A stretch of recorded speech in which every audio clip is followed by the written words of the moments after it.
खोल के मार। क्या?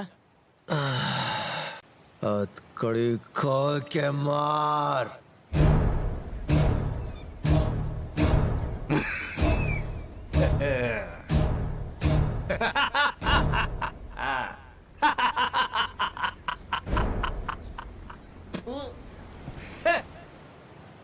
सुनो, तुम्हारे मालिक ने मुझे हाथ बांध के मारा।